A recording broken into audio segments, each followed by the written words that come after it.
Datuk Yang Ketua. Soalan nombor 1.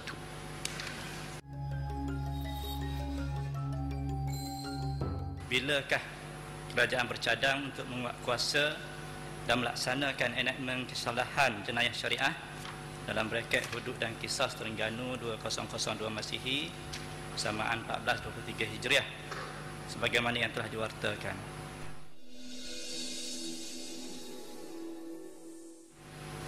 Sukacita saya maklumkan kerajaan tidak mampu untuk menjanjikan bila tarikhnya yang tepat enakmen ini akan dilaksanakan.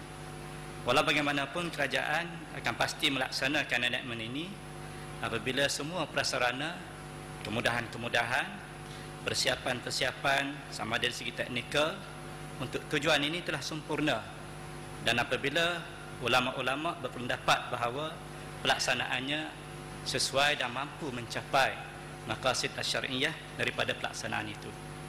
Ini kerana banyak pelaksanaan undang-undang hudud dalam negara-negara Islam di dunia hari ini telah memberi kesan yang buruk, yang mana pada pandangan sebahagian besar ulama-ulama ianya tidak wajar berlaku ataupun berlaku sedemikian. Terima kasih Tuan Ketua.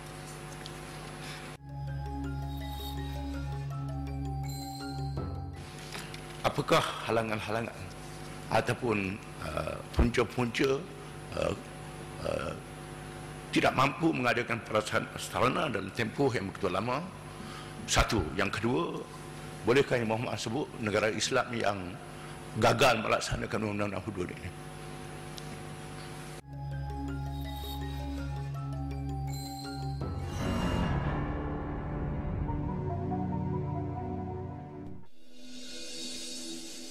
Pertama,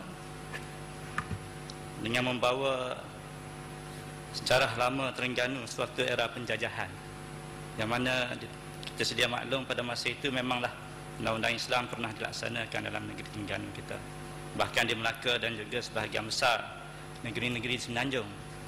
Tetapi selepas merdeka, suasana telah berubah.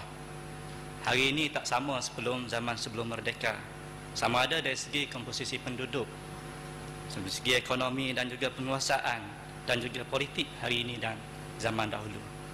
Maka banyaklah halangan-halangan, sama ada dari segi sokongan, pemahaman dan juga kemudahan-kemudahan. Yang ini saya rasa Yang Berhormat pun tahu, sebab bukan negeri Terengganu sahaja satu-satunya yang pernah meluluskan undang-undang ini dan tidak melaksanakannya. Ada negeri-negeri lain seperti Kelantan juga telah meluluskan enakmen ini tapi belum lagi melaksanakannya sehingga hari ini. Jadi Datuk Yang Dipertua, contoh negeri-negeri ini boleh tahu pasal apa Kelantan tak laksana tu? Itu kena tanya kerajaan Kelantan Yang Berhormat. Sebab itulah saya kata sebabnya banyak, dan pelaksanaan undang-undang syariah, enakmen syariah hudud dan kisas ni, hudud khususnya dia bukan seperti wajib sembahyang. Kita selalu dengar penceramah-penceramah daripada parti pembangkang, mereka kata hudud ni hukum Allah, wajib sama seperti sembahyang. Datuk Yang Dipertua, ini adalah satu kenyataan yang mengelirukan dan tidak tepat. Sebab sembahyang wajib, dan sembahyang wajib dia adalah fardu serta dia adalah rukun kepada Islam, sehingga hadis mengatakan beza di antara orang Islam dengan orang bukan Islam dah sembahyang. Tetapi wajib hudud ini tak sama dengan wajib sembahyang. Dia betul wajib, beri salam jawab salam pun wajib, tapi takkan tak jawab salam jadi kafir macam tak sembahyang. Takkanlah tak jawab salam kena qada macam tinggal sembahyang. Beza. Sebab dalam mazhab kita ni, Syafi'i ni, dia ada benda-benda yang tak sama dengan mazhab lain. Dalam mazhab Syafi'i kita sebut wajib dia sama dengan fardu, tapi dalam mazhab lain wajib ni ada tingkatan-tingkatan, fardu lebih tinggi lagi. Sebab itulah Imam Syafi'i dalam bab haji pun, wajib haji tak sama dengan fardu haji. Tinggal fardu haji tak pergi ke Arafah tak sah haji, tapi kalau tinggal melontar ini masih lagi ada ruang bayar dam dan sebagainya. Jadi ini perkara-perkara yang saya rasa kalau macam ni pun masyarakat kita tak faham lagi, macam mana kita nak laksanakan undang-undang yang besar seperti hudud dan kisas ini. Sebab itulah tuan-tuan, Datuk Yang Dipertua, tuan-tuan dan puan-puan sekalian, banyak lagi perjalanan kita masih jauh dan kerajaan sedang berusaha ke arah ini. Sebab itulah hari ini kita telah mempertingkatkan kedudukan mahkamah syariah kita. Sekarang ada usaha terakhir untuk mewujudkan satu lagi tingkatan mahkamah syariah kita. Dari Terengganu kita telah hantar tahun lepas 32 orang hakim-hakim mahkamah syariah kita berkursus di Institut Kehakiman Syariah di Riyadh. Tahun ini kita hantar lagi. InsyaAllah ini adalah usaha-usaha ke arah pelaksanaan. Merujuk pada soalan kedua yang dia wakil daripada Rurendang, negeri mana yang gagal melaksanakan hudud. Saya rasa wakil Rurendang tahu, sebab zaman pemerintahan dia, zaman dia jadi menteri besar dulu, dia hantar wakil-wakil kerajaan pergi ke Sudan. Saya dimaklumkan pada masa itu Sudan dah KIV semula dah pelaksanaan hukum hudud.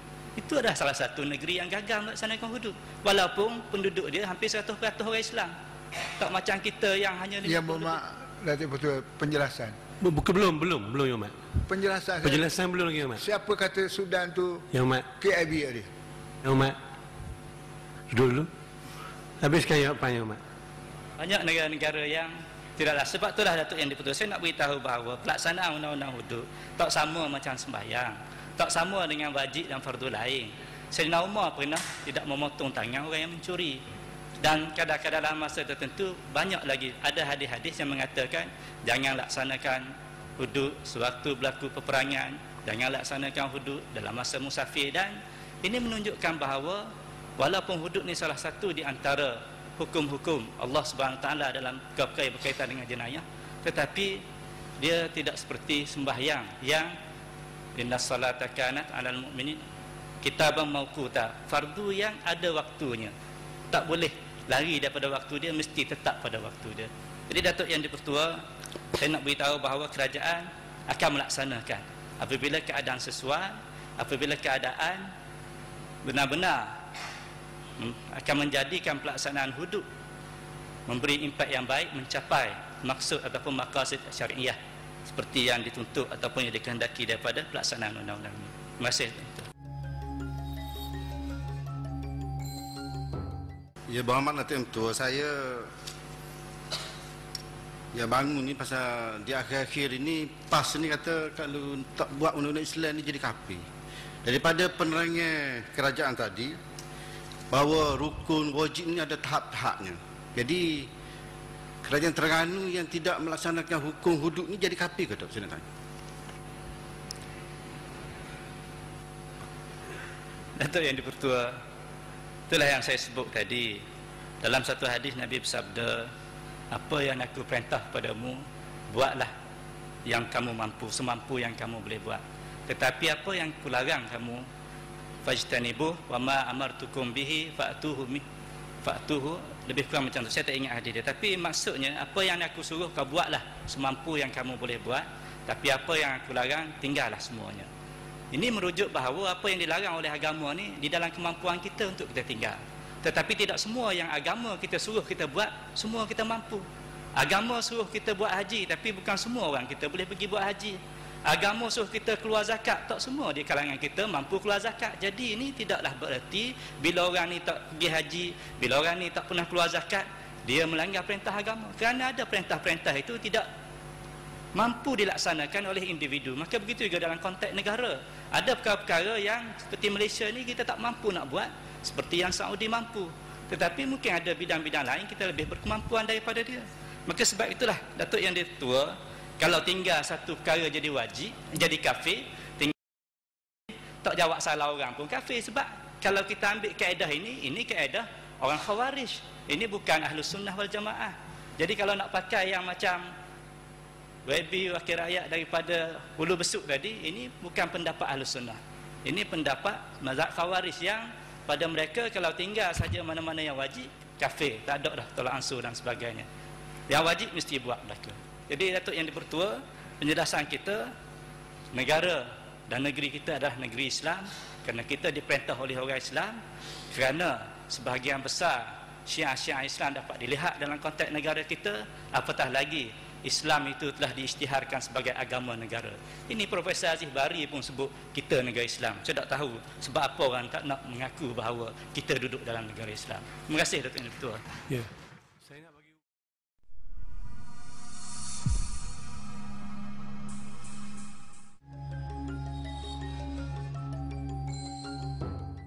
betul atau tidak kalau saya katakan bahawa isu hudud ini timbul kembali setelah hampir dari pilihan raya, kerana semasa memerintah 99 sehingga 204, Presiden PAS sendiri iaitu Menteri Besar ketika itu, saya masih ingat lagi, pada 6 hari bulan Mac 2000, Presiden mengatakan bahawa hudud ini ia punya weightage ataupun pemberatannya ialah 0.0001%,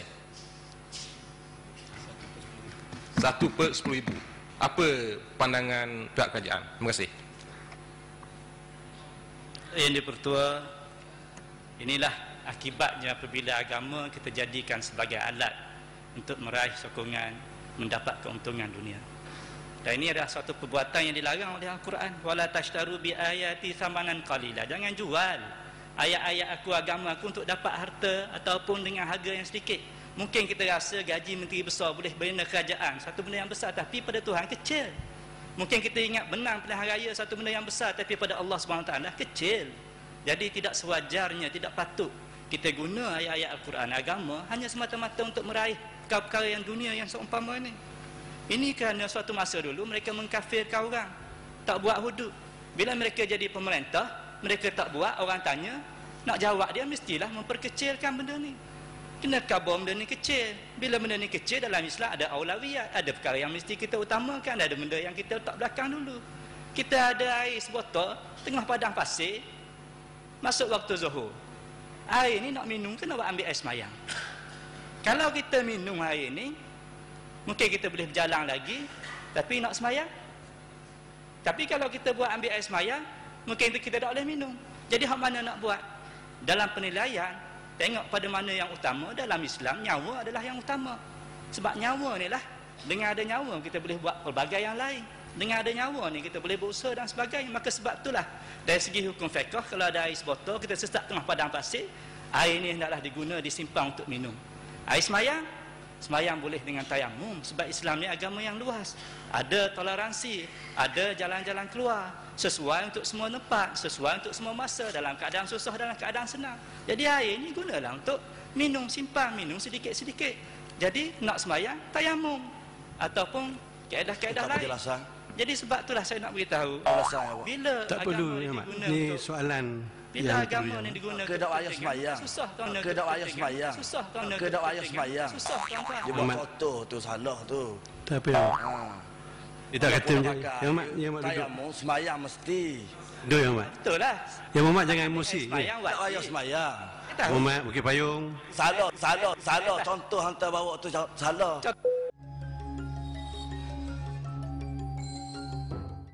Sebab itulah, dari segi hukum fiqh, kalau ada air sebotol, kita sesak tengah padang pasir, air ni hendaklah diguna, disimpan untuk minum. Air semayang, semayang boleh dengan tayamum, sebab Islam ni agama yang luas. Semayang wajib, ambil air semayang wajib, tapi dalam keadaan terdesak, air tak ada, air semayang boleh diganti dengan tayamum. Tak apa ya, Mak. Semayang tak kena tinggal. Sebab semayang wajib kita sebut dah hadirkan, semayang ni tak boleh tinggal macam hudud. Tak faham juga. Yeah. Dia seorang aja Tak susah. penjelasan. Bukit Payung. Bukit Payung jangan panas telinga. Kita dengar semua ni. Saya minta duduk. Minta duduk. Duduk. Ya Muhammad, duduk. Bukit Payung. Ruang Bukit Payung ada nanti. Saya ingat kita tertib di dewan ni. Ya? Habiskan Matu Akid. Yang Dipertua, saya nak beritahu bahawa dalam keadaan tertentu kita ada benda yang kita boleh Pengadil ni pengadil betul, adil ke pengadil apa? Ha?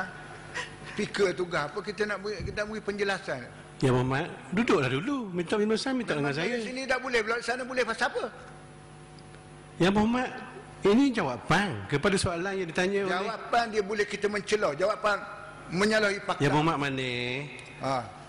Saya bagi peluang kalau nak minta dengan saya. Jangan biadab macam tu.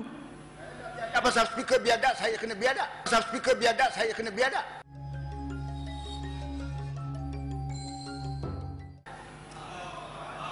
Ya Muhammad. Speaker punya mula kena betul diri. Speaker punya mula kena betul diri. Speaker punya mula kena betul diri. Ya Muhammad. Ya berumah, saya berlalu. Duduk ya Muhammad, saya minta duduk. Duduk ya, saya minta duduk dulu ya Muhammad. Tak berduduk berdiri tak pun jangan bercakap lah. Saya benarkan Yang Mak berdiri. Sila, betul Rakit. Datuk Yang Dipertua, wakil mana ada ingat idfa' billati hiya ahsan. Buatlah dengan yang lebih baik. Bukan kalau orang samsing kita jawab dengan samsing. Memang kita ada hak. Tetapi jangan lebih. Tada alaikum fa'tadu alaihi bimisli ma tada alaikum. Saya kata tapi jangan lebih. Bimisli. Ya, tapi jangan lebih. Kalau lebih tak misli. Lebihlah kalau yang Dipertua cakap sepatah, dua Ya, patah Muhammad. cakap. Bukit Payung. Saya tu lupa. Bahak gila, bahak gila. Kita Bukit berapa Payung. dalam bahak lagi? Ya Muhammad. Ya Muhammad, kita ni nak dengar jawapan, jangan kelirukan jawapan. Tidak tepat kan Muhammad, ada ruang nanti. Bukit Payung. Saya nak beritahu penggunaan tadi Datuk Yang Dipertua bila wakil daripada Aceh tanya. Yalah, Dulu semua kata- orang faham. dulu Ini kata- Bukit Payung yang tak faham saja. Ya Muhammad, sila. Habiskan Ya Muhammad. Terima kasih Datuk. Lengkapkan Ya Muhammad. Penjelasan macam ni. Saya Ya Muhammad, saya nak minta Datuk. tegas lagi Ya Muhammad. Ini Saya minta akibat. duduk dulu. Saya minta penjelasan. Ya Muhammad, Kenyataan bukan yang ruang yang Muhammad ini. salah dengan agama yang mengelirukan orang agama. Ya Muhammad ada ruang lain, boleh tanya. Saya tak faham dengan Ibu Muhammad ni. Kita ada pemerhati ramai di atas. Ada ketua jabatan. Sangat faham akan situasi kita ni. Kita bagi ruang. Jangan menampakkan perangai kita kepada yang tak sepatutnya. Soalan daripada Ajil tadi apabila bertanya tentang hudud yang suatu masa dulu pembangkang mengkafirkan orang yang tidak menyokong mereka kerana tidak menyokong hudud. Kemudian apabila mereka menjadi kerajaan, mereka kata hudud hanyalah suatu perkara yang 0.00001%. Islam itu ada banyak perkara dan ada banyak yang perlu diutamakan berbanding dengan yang lain. Ada benda-benda yang disebut aulawiyat. Maka begitulah dalam keadaan-keadaan semasa kita hari ini. Walaupun kita tak mampu buat hudud, walaupun kita tak laksanakan potong tangan, sebat, rejam pada orang berzina, tapi kita ada undang-undang yang menghukum pelakuan-pelakuan yang salah ke arah ini. Kita tak tuduh orang berzina, kerana nak tuduh orang berzina tak cukup saksi, kita yang akan dituduh dengan tuduhan qazaf. Kita adakan tuduhan percubaan melakukan persetubuhan haram. Ada denda, ada undang-undang jenayah syariah kita yang menghukum orang yang melakukan kesalahan ini. Orang yang berkedudukan mendatangkan keraguan, ada undang-undang khalwat dan sebagainya. Maka sebab itulah Datuk Yang Dipertua, kita bukan menolak agama, kita bukan tolak Islam, tapi kita buat apa yang kita mampu dengan melihat apa yang perlu kita utamakan berbanding dengan pelbagai perkara yang dituntut oleh agama kita dalam konteks negara kita. Saya nak jawab yang wakil Cik Payung sebut. Saya nak letak mana ayat wa man lam yahkum bima anzalallah fa ulaika humul kafirun. Dia belum bertanya lagi Umat. Dia tanya dia, saya nak letak mana, biar saya jawab sikit je, saya ambil 2 minit paling lama. Ayat ni lama dah ulama-ulama tafsir. Kalaulah orang tak laksana dengan ingkar, kata hukum ni tak bagus, hukum kita lebih bagus, ini memang kafir. Tapi kalau kita tak laksanakannya kerana kita tak mampu, ini tak ada masalah. Dan kalau kita benar-benar tak mampu, macam orang tak pergi haji, dia bukan makna dia ingkar haji, dan dia tak ada duit lagi, ataupun dia ada duit dah, ada kemampuan dah, tapi nak tangguh nak buat tahun depan, tak kafir lagi Datuk Yang Dipertua. Saya nak tegaskan bahawa kerajaan kita bukanlah kerajaan yang meminggirkan agama.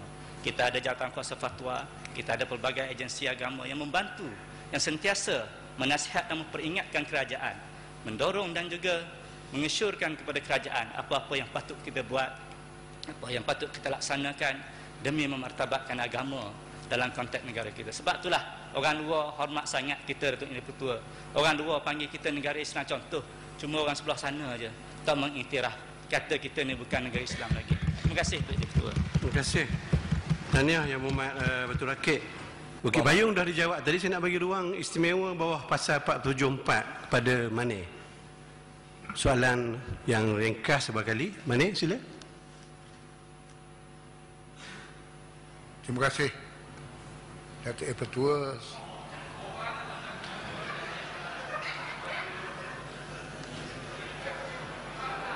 Sila Yang Muhammad. Terima kasih.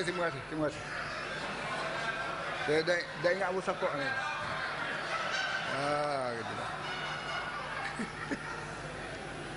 Terima kasih darimu. Saya nak minta penjelasan sebab wakil daripada Batu Rakit cakap tentang semayang dengan hudu, bezaan. Ada dua itu memang bezaan. Semayang tu perduaan tiap-tiap seorang kena buat.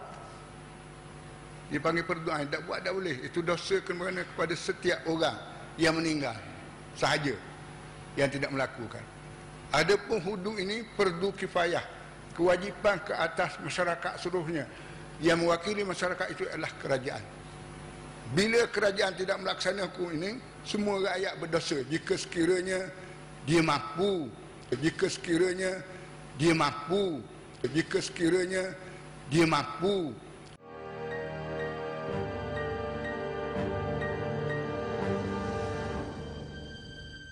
Saya nak beritahu itu je, bukan saya nak sanya, bukan saya nak berdebat, tidak. Ya betul. Kita ucap terima kasih dah pada wakil daripada mana. Ya. Yalah, tak padan kita nak bergaduh yang mana. Saya ingat terima kasih pada Batu Rakit atas penjelasan yang mendapat perhatian Dewan yang dengan baik.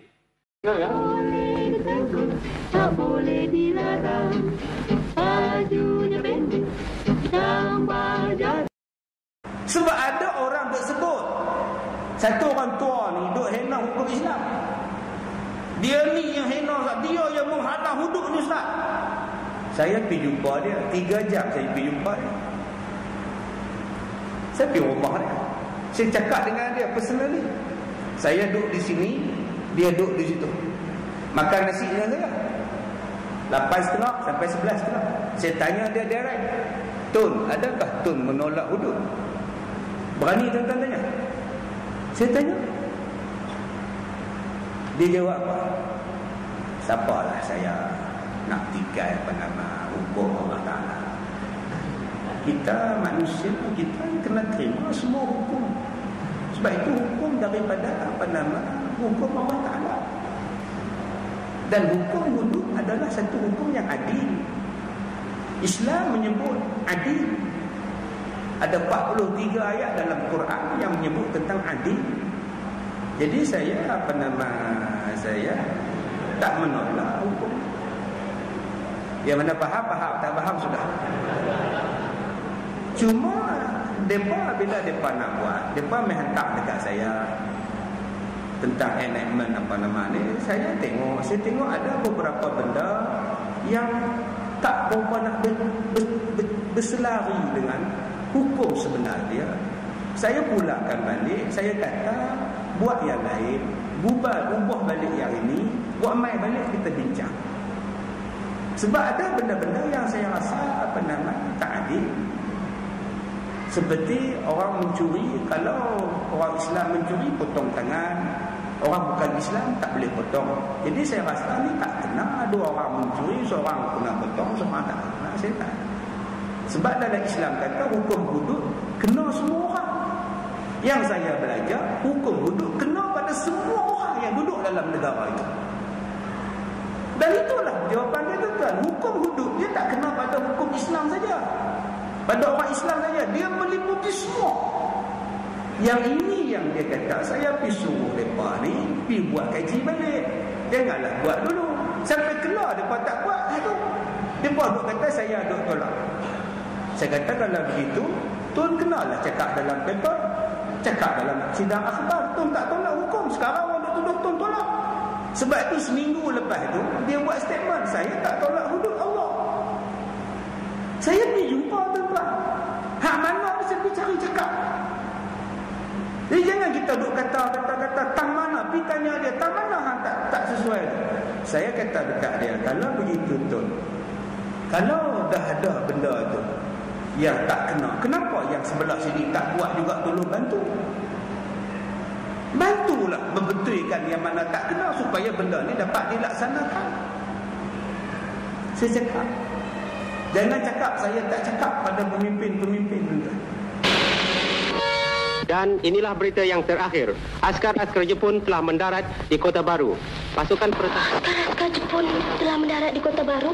Ya, Jepun telah pun mendarat di Kota Baru.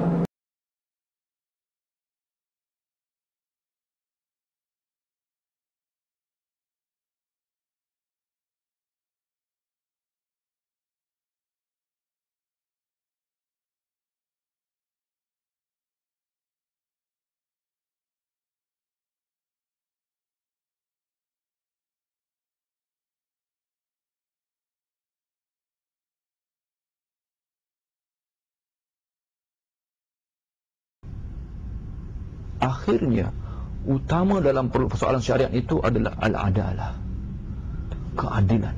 Laqad arsalna rusulana bil bayinat wa anzalahumul kitab wal mizan liyahkuma bainan nas bil qist. Surah Hadid.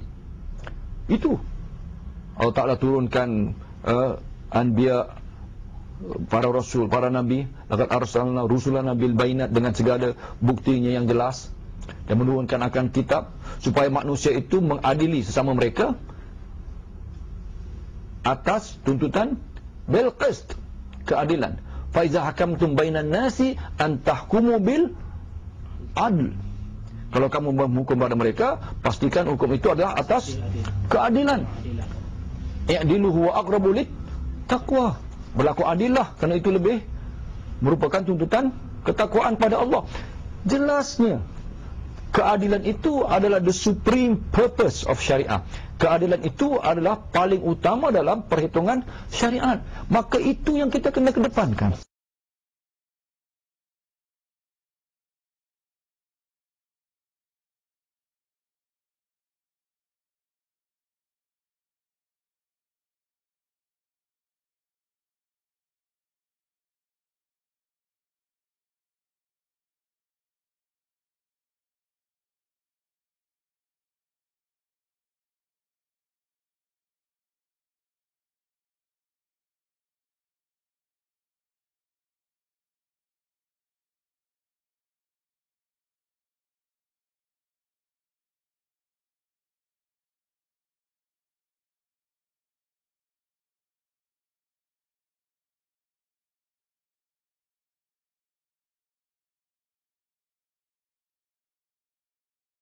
Kan berdasarkan kepada keizinan dalam ajaran Islam supaya undang-undang hudud ni jika dilaksanakan hanya bagi orang Islam saja.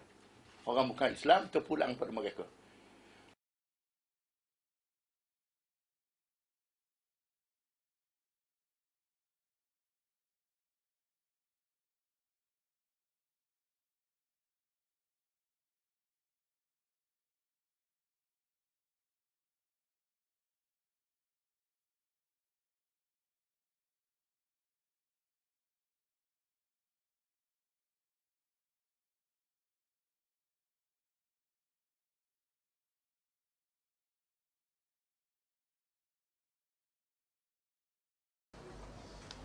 Dalam konteks negara Islam, apakah benar hukuman Islam seperti hudud qisas juga diwajibkan dilaksanakan kepada non-Muslim yang dikatakan oleh Hizbut Tahrir? Tuan-tuan, hukuman ini kalau dilaksanakan untuk semua. Melainkan bangsa berkenaan ada agama kukuh yang memang ada dalam nas agama dia hukuman yang bersifat agama untuk dia, seperti zina.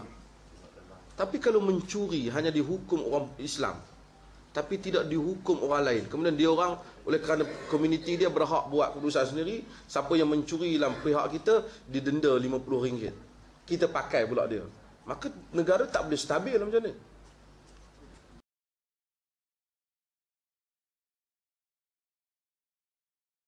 Selain itu, ianya juga satu kesalahan besar di sisi Islam jika si penuduh tidak dapat menampilkan saksi terhadap dakwaan yang dibuat. Sebab perkara ini merupakan satu perkara yang berat sebenarnya. Mengikut pandangan Islam, dia merupakan satu perkara yang berat, menuduh seseorang melakukan liwat. Jadi, dan ikut pada pandangan Islam, orang yang menuduh mestilah mendatangkan saksi. Mendatangkan saksi, 4 orang saksi mesti datangkan. Beliau turut menyarankan agar pihak berkuasa mengadili tuduhan ini mengikut undang-undang Islam supaya keputusan yang dibuat tidak menganiaya mana-mana pihak.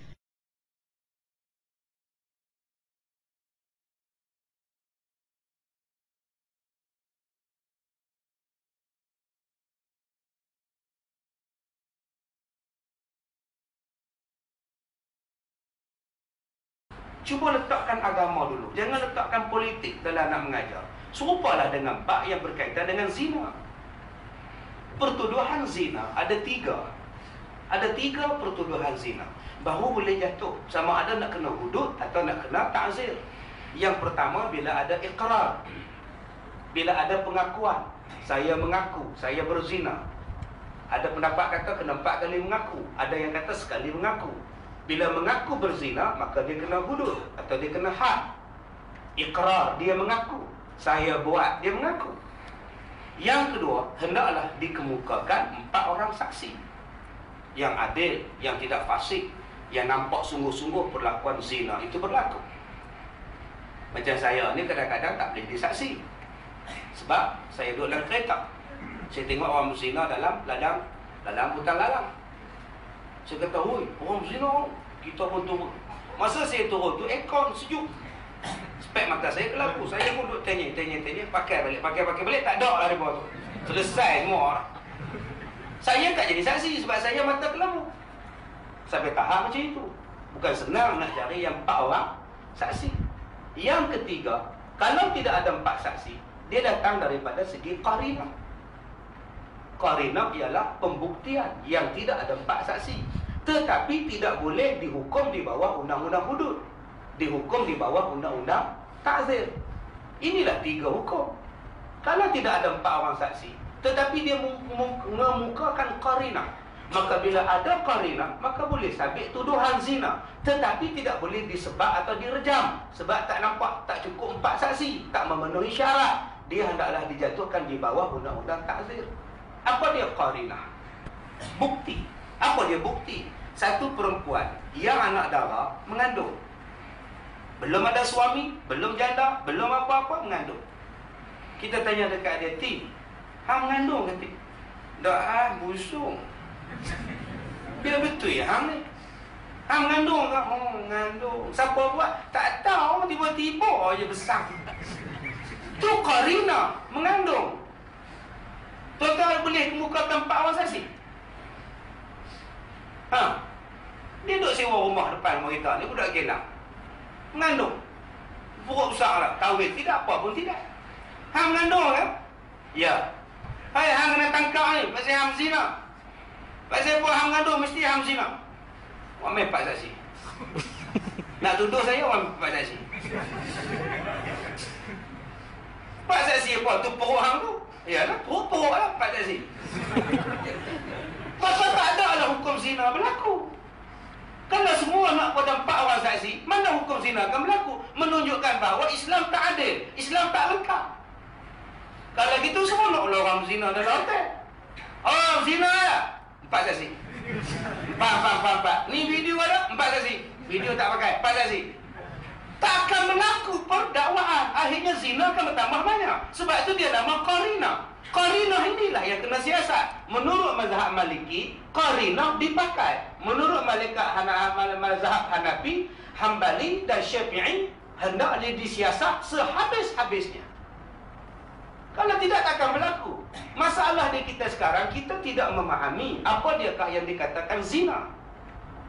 Zina itu ialah memasukkan kemaluan ke dalam faraj, sama ada yang terbelah atau yang berlubang. Itulah zina.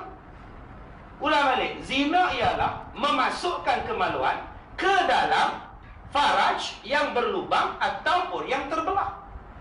Yang terbelah namanya rogol, yang terbelah namanya zina, yang berlubang namanya liwat. Itu dipanggil zina. Itu kategori zina. Faham makna zina tu? Zina ialah sebarang perlakuan, sama ada merogol binatang, meliwat jantan dengan jantan, ataupun perempuan berzina dengan perempuan, ataupun diliwatnya isteri daripada arah belakang. Itu juga dikategorikan sebagai zina. Termasuk dalam kategorinya juga ialah rogol. Rogol pun zina. Sebab itu dalam undang-undang Islam tidak ada pelaksanaan undang-undang rogol. Dia letak di bawah undang-undang zina. Jadi semua undang-undang ini memerlukan satu hukum. Yang pertama saya katakan tadi, kalau ada ikrar, selesai masalah. Yang kedua, kalau ada 4 orang saksi. Kalau tidak ada cukup 4 orang saksi untuk mengelakkan tuduhan qazaf, maka hendaklah dia mengemukakan satu benda yang dipanggil qarinah. Kalaulah semua kes nak melakukan kepada 4 orang saksi, bagaimana kes yang melibatkan rogol? Tuan-tuan balik sekali lagi ke rumah, isteri menangis kat rumah. Baju koyak rabak, rambut merogol-rogol rambutnya. Kenapa ni Pak? Orang main cuma bocek tadi. Itulah bang balik lambat sangat. Buat macam mana Ustaz Kazi habis lambat. Dia buat apa lah? Kena rokok lah. Berborak, 6 jam. Nasib baik masa tu kameraman ambil gambar. Kameraman ambil gambar jenis pukuk macam ni, bom meletup gambar. Itu cerita 6 jahanam dia Ramli buat. Dalam gambar tu ada orang tengah rogol isteri dia. Terpakai ataupun tidak gambar tu? Tak terpakai. Dia nak hukum-hukum tak orang saksi. Kalau gitu baliklah majlis tu. Adakah itu keadilan dalam Islam? Tak adil. Sebab itu dia ada qarinah, siasat. Ada aimani dia. Siasat kalau ada gambar CCTV.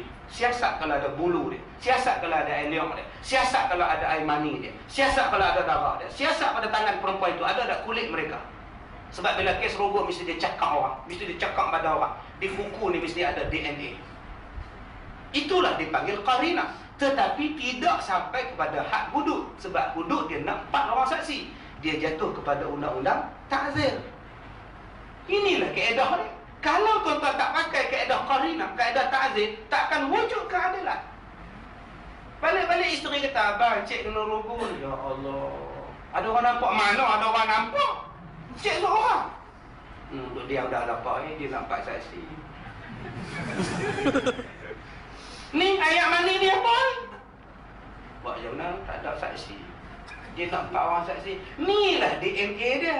Bawa kepada polis siasat. Sebab itu tuan-tuan, undang-undang ta'zir ini ataupun qarinah ini dipakai. Sebab itu adanya kesnya rogol yang terbaru, kes di Ipoh. Orang tua 71 tahun, rogol anak tiri dia 26 tahun. Dijatuhi penjara 7 tahun dan 2 kali sebatan. Sebab rogol anak tiri dia. Tidak ada saksi. Tetapi kenapa orang tu tak tunjuk perasaan dekat mahkamah seksyen Ipoh? Pak saksi. Kenapa tidak ada? Cuba anak tuan-tuan dirogol. Kenapa tuan-tuan tak menjerit 4?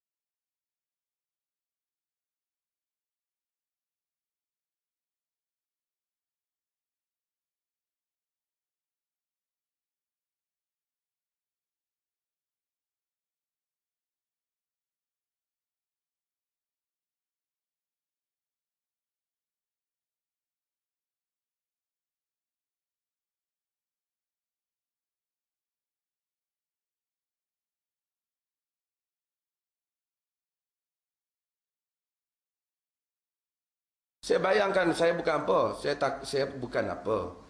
Kes itu saya tak mau masuk campur, tapi kaedah ni salah. Saya takut orang bukan Islam kata, dalam Islam satu orang kena rogol kena bawa 4 orang saksi. Susah. Bermaharaja lelah lah perogol. Kau jangan ngadu, kau seorang. Dah lah kau kena rogol, kau kena 80 rotan. Jaga.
Adakah kita nak melaksanakan hukum potong tangan tu ke, ataupun kita nak bawa dia, kita bagi kerja dekat dia, kita bagi dekat dia ruang macam mana dia boleh berniaga.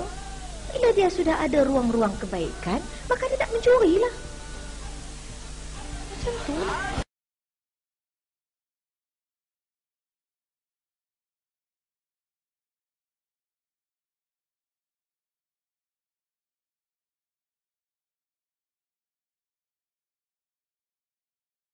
Tapi kalau dalam bab ketuhanan, dalam bab wahyu, dalam bab akidah, maka kena 100%. 99 kafir laknatullah. 99% yakin Allah ada, 1% tak yakin kafir. Kalau orang ngaji sifat 20 kita lama-lama kita cek-cek aja kita so depan ke bodoh. Tak. Ragu tentang apa jua yang datang daripada Allah macam ragu dengan Allah juga. Tu oleh ke dok hukum hudud ni. Tak kupur lalu. Kupur lalu. Nah, dia kena 100% atau lebih pada 100%. Buat sementara ini berdasarkan fiqh aulawiyat, berdasarkan fiqh muwazanat, berdasarkan usul dakwah dan juga usul fiqh maqasid syariah, keseluruhan perkara ini meletakkan pimpinan PAS, meletakkan persoalan menegakkan keadilan, membanteras kezaliman, meletakkan perkara-perkara yang dilihat sebagai good governance ataupun al-istikhlaf. Al-istikhlaf istilah Al-Quran itu, dan al-isti'mar memakmurkan muka bumi itu sebagai utama dalam perjuangan. Bukannya diheret untuk sekali lagi terjerumus dalam persoalan hudud. Lepas tu nak laksana ke esok? Nak laksana ke esok hudud ni? Tidak. Sekadar sebutan-sebutan supaya kita kembali dipukul. Seperti mana ini? Tapi kalau dalam bab ketuhanan, dalam bab wahyu, dalam bab akidah, maka kena 100%. 99 kafir laknatullah. Kerajaan Kedah yang diketuai oleh PAS juga tidak pernah berbincang tentang pelaksanaan hudud di Kedah kerana perkara itu tidak termasuk di dalam manifesto PAS Kedah dalam pilihan raya umum yang lalu. Kita kena faham tentang apa yang dikatakan sebagai keperluan untuk menimbang aulawiyat atau keutamaan. Dalam arti kata dalam fiqh aulawiyat, tahu yang mana utama, yang mana didahulukan, yang mana nak dikedepankan. Yang dikatakan dalam bahasanya fiqh aulawiyat ni mudahnya begini: taqdim al-ahammu minal muhim, meletakkan semua penting, meletakkannya lebih penting daripada yang penting. Di sini kita gagal. Dan akhir sekali fiqh muwazanat, sama juga lah fiqh aulawiyat ini, menimbang. Lepas tu nak laksana ke esok? Nak laksana ke esok hudud ni? Tidak. Tu oleh ke dok hukum hudud ni? Tak kupur lalu. Kupur lalu. Maka dalam persoalan hudud ini, saya terus terang menyebutkan banyak lagi perkara-perkara dalam Al-Quran dan Sunnah yang tidak dapat kita laksanakan hari ini. Apakah dengan itu meletakkan kita ini lebih, apakah dengan itu meletakkan kita less Islamic atau kurang Islamnya kita? Apakah begitu maksudnya? Tapi kalau dalam bab ketuhanan, dalam bab wahyu, dalam bab akidah, maka kena 100%. 99 kafir laknatullah. Maka sudah kita faham begitu, dan kita sudah nampak orang yang cukup fobia dan takut dengan perkara hudud ini. Apakah tidak wajar untuk kita memahami bahawa untuk sementara ini, ya, perkara ini bukanlah paling utama dalam perjuangan untuk kita laksanakan? Tu oleh ke dok hukum hudud ni? Tak kupur lalu. Kupur lalu. Nak kupur lalu. Jadi kalau PAS ingin memahami isu ni, kita kena tahu bahawa kalau kita tak sebut tentang hudud pun, dia tidak menjadikan kita kurang Islam. Yang lebih mustahak kalau kita lihat dari sudut syariah lah, kalau kita nak bercakap tentang syariah, yang mustahak dan aula dalam syariah hari ini, yang sudah terungkai dan telah terhapus, bukannya hanya persoalan menghukum orang. Hukum hudud ini apabila sudah sistem Islam itu sudah cantik, barulah kedudukan untuk melaksanakan hukum itu berkuat kuasa. Tu oleh ke dok hukum hudud ni? Tak kupur lalu. Kupur lalu. Nak kupur lalu. Dia kata sebenarnya hukum ini memang wajib, tapi kita boleh tangguh. Oh, boleh tangguh. Berpuluh tahun dah. Nak melaksanakan apa jua perkara yang kita sebutkan tadi, tapi kita tangguh perkara itu kerana risikonya. Kalau hari ini kita bersebut tentang hudud atau apa jua undang-undang yang meletakkan penghukuman ini, kalau kita sebutkan juga Kerana itu kita dipukul dengan cara begini, atau orang menolak kita, orang India dan Cina menolak kita, apakah besar maslahatannya? Jawab. Tu oleh ke dok hukum hudud ni. Nak kupuh lalu. Kupuh lalu. Nak kupuh lalu.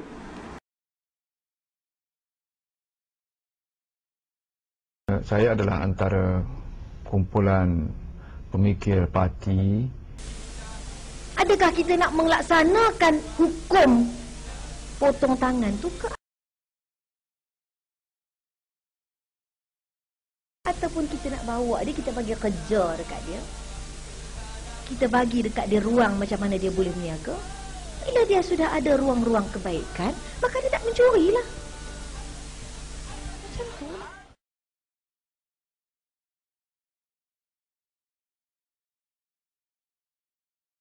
Hanya ketika kita datang dengan pendekatan yang mereka selesa dan berkeyakinan pada PAS, barulah berlaku keuntungan politik. Orang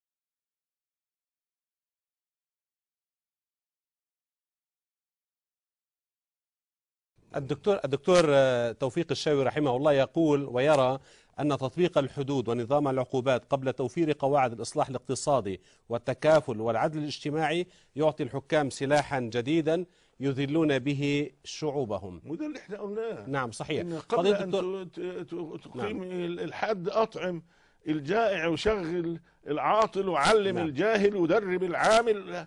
لازم تؤدي هذا قبل. تحدثت مولانا عن ضمانات لتوفير العدالة، تطبيق العدالة، الأمن الاجتماعي، الأمن الاقتصادي، المساواة أمام القانون. هل يعني ذلك بحال من الأحوال أن توقف الحدود حتى تتوفر هذه الضمانات؟ يعني إلا ما استوفى، يعني حد معين استوفى شروطه. إنما الأصل إن لا تقام الحدود إلا إذا طبقنا كما قلت لك تعاليم الإسلام عامة في العقيدة والشريعة والأخلاق والآداب والقيم، نقيم مجتمعا مسلما. في الحالة ديت نقيم الحد.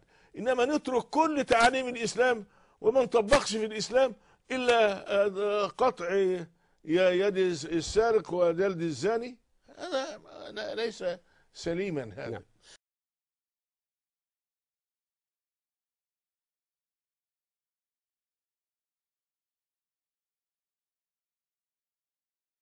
Dan mereka yang menuduh tanpa mengemukakan 4 saksi, apa dia? Hukuman diperincikan sendiri oleh Dr. Yusof Kadawi.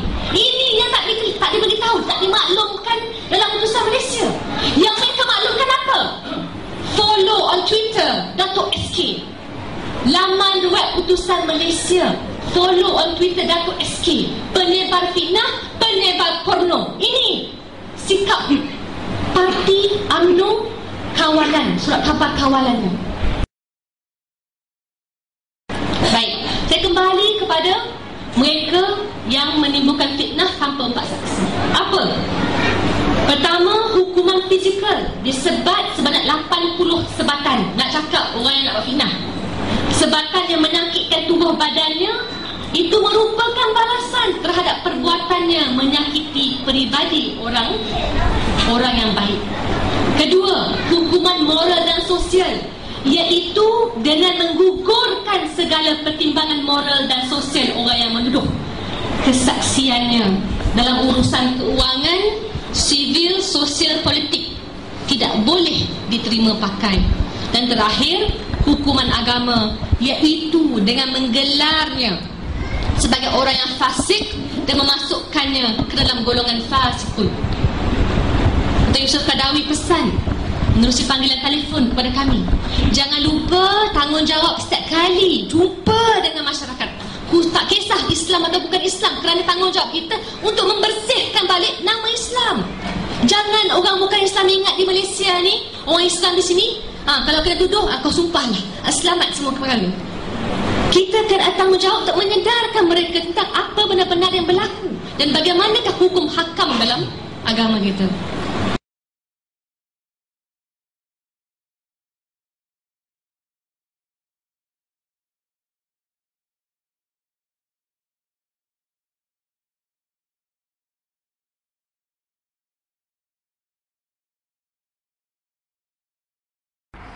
Kalau semua nak pada 4 orang saksi, mana hukum zina akan berlaku? Menunjukkan bahawa Islam tak adil, Islam tak lengkap.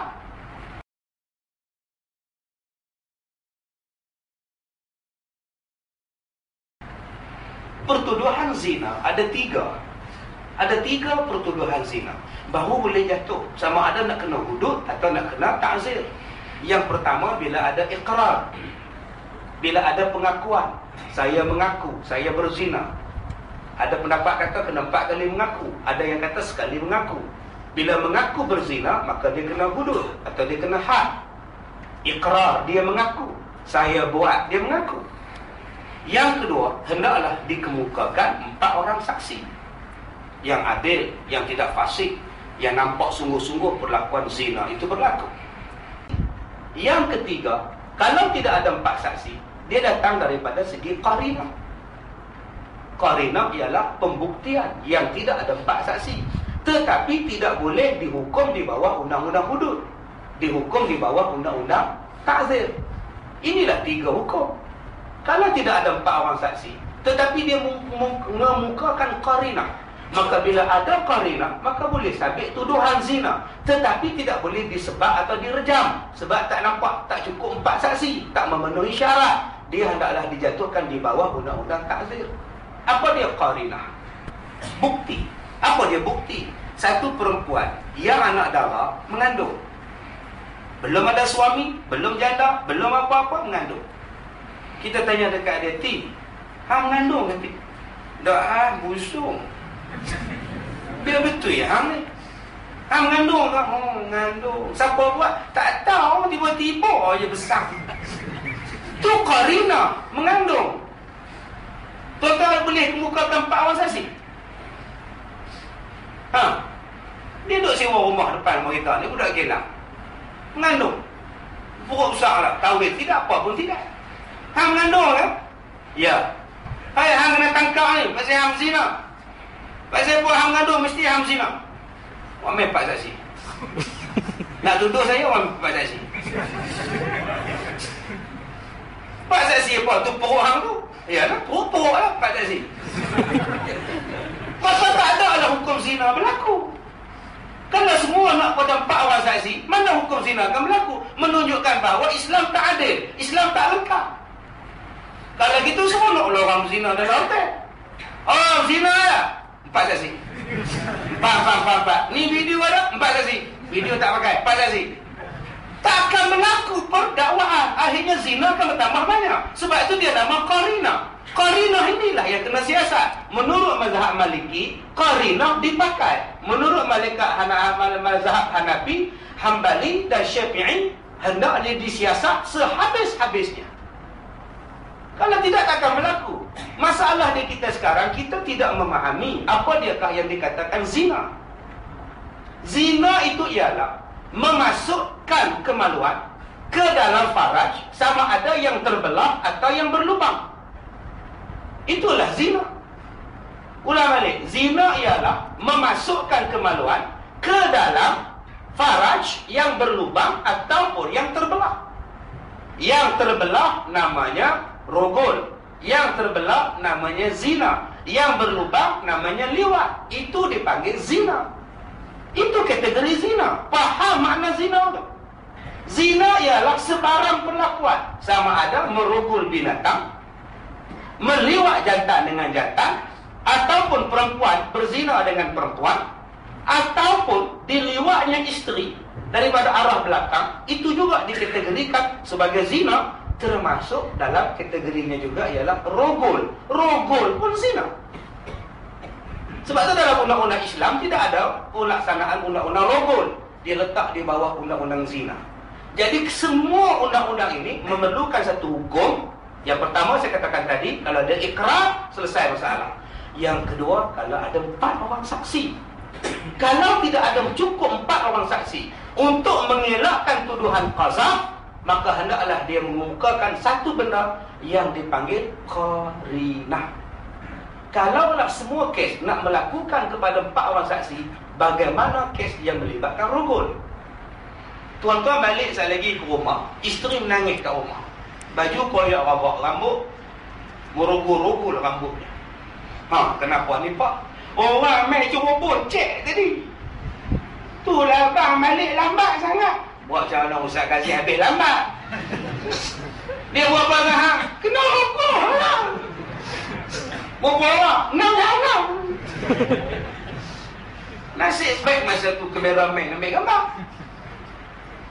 Kameraman ambil gambar jenis pukuk macam bom meletup gambar. Tu cerita 6 Jahanam dia Ramli buat. Dalam gambar tu ada orang tengah rokok isteri dia. Terpakai ataupun tidak gambar tu? Tak terpakai. Dia nak buka-buka 4 orang saksi. Kalau gitu baliklah majlis. Adakah itu keadilan dalam Islam? Tak adil. Sebab itu dia ada qarinah, siasat. Ada air mani dia.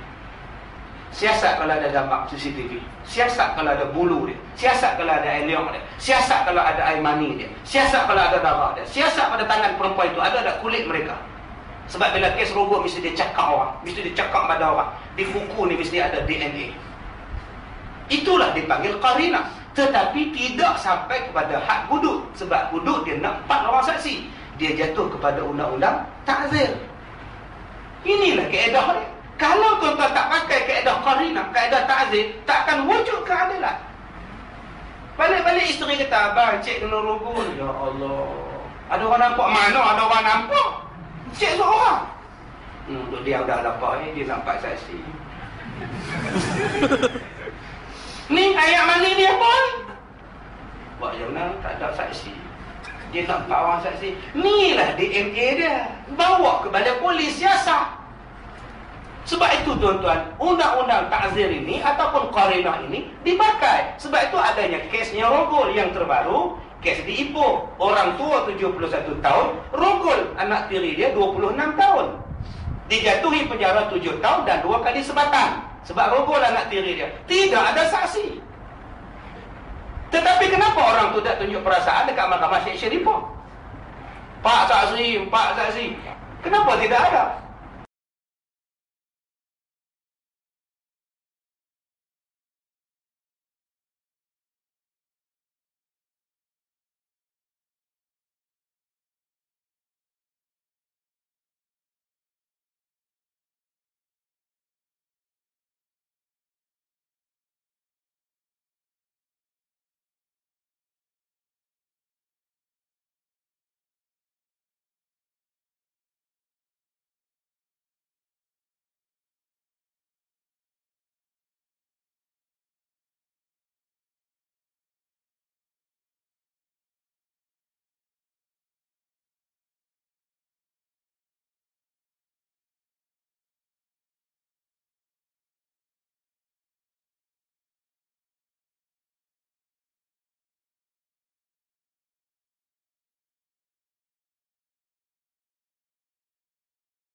متى تطبق الشريعة الإسلامية ونطالب بها الحاكم؟ أنت وشيخ الأزهر مسؤولون أمام الله.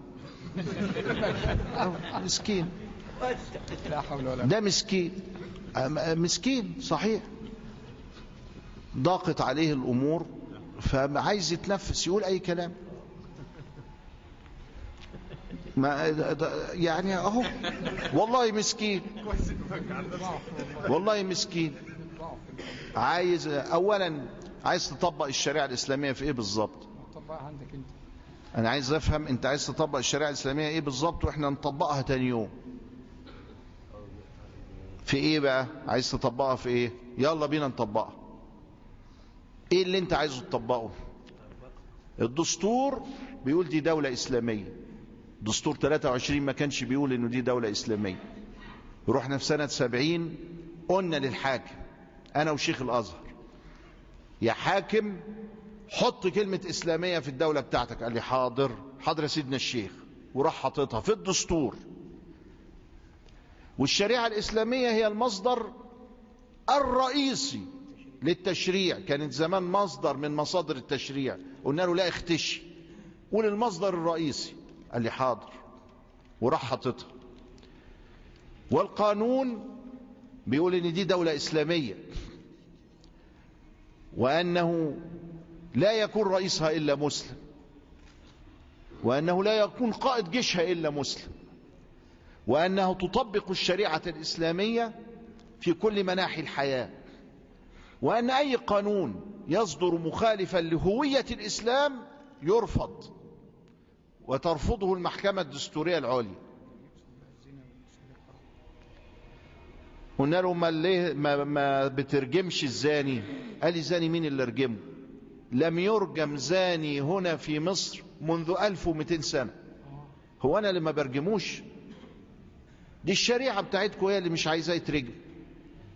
قلنا له ازاي؟ استغفر الله. استغفر الله ازاي؟ قال لي تعال، بيقول لي ايه؟ 4 شهود اثبات يروا الزاني بيزني الميل في المكحلة. طب قول لي بقى هنجيب 4 ازاي؟ ده بيعمل في الشارع ده ولا ايه؟ ازاي يعني 4؟ ولذلك محدش كشف زاني عبر التاريخ الإسلامي. سيدنا عمر قالوا ال4 قالوا له شفنا المغيرة بن شعبة وهو بيزني، كنا فوق وهو تحت. انت شفته؟ وانت شفته؟ وانت شفته؟ جه للرابع كان زياد، قال له انت شفته؟ قال له لا. فجلد الثلاثة، ابو بكر الثقفي واللي معاه. قالوا له بتجلدنا ليه؟ قال لهم كده لانكم افتريتوا على الراجل. قالوا له والنعمة؟ بلاش والنعمة، وربنا شفناه. قالوا له وربنا شفناه؟ تجلدوا برضه، لا ربنا اراد كده لما تكونوا 3 الله. طب انت يا سيدنا عمر بتضربني وانا كنا ماشيين وقلنا لل4 شفتوا، قالوا كلنا شفنا، وواحد رجع في كلامه، تضربني ليه؟ يعني معنى كده انك ما انتش عايز حد يشوف يروح يقول، لانه ممكن واحد منهم يموت، ممكن واحد منهم يرفض يتكلم. قال له ما اناش عايزك تقول. طب ما ربنا نزلها ليه الرجم دي والضرب؟ هننزلها عشان يخوفك. وجاء الى ابي بكر والى عمر والى عثمان سارقون، فقال له اسرقت؟ قل لا. اخرجه ابن ابي شيبة.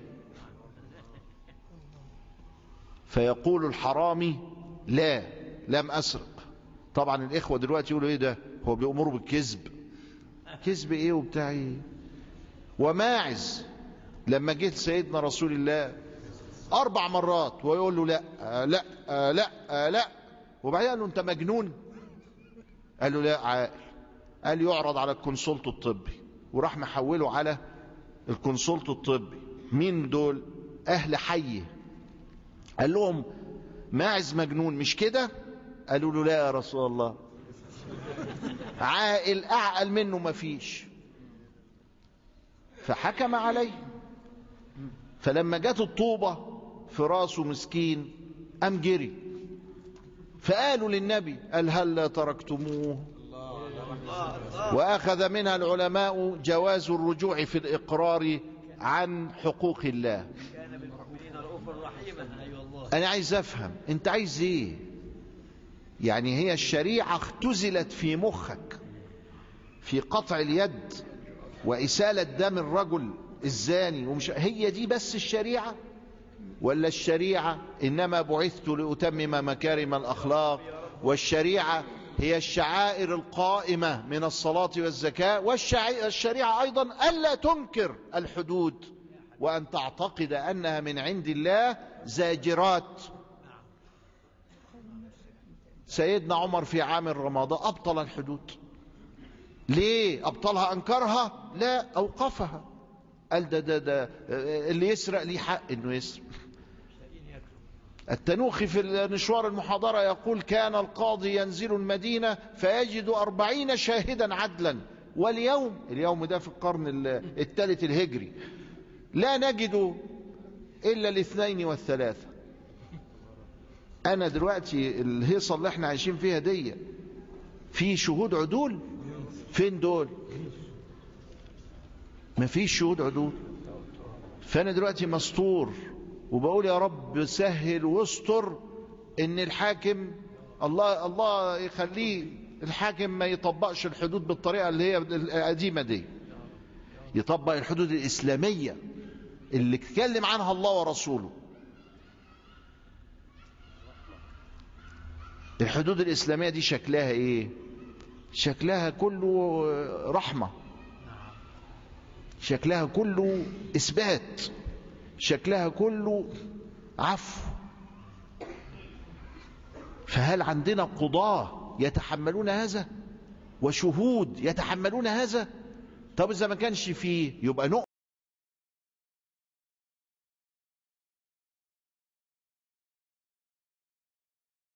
الدكتور توفيق الشاوي رحمه الله يقول ويرى أن تطبيق الحدود ونظام العقوبات قبل توفير قواعد الإصلاح الاقتصادي والتكافل والعدل الاجتماعي يعطي الحكام سلاحا جديدا يذلون به شعوبهم. وده اللي احنا قلناه. نعم صحيح. إن قبل أن تقيم الحد أطعم الجائع وشغل العاطل وعلم الجاهل ودرب العامل.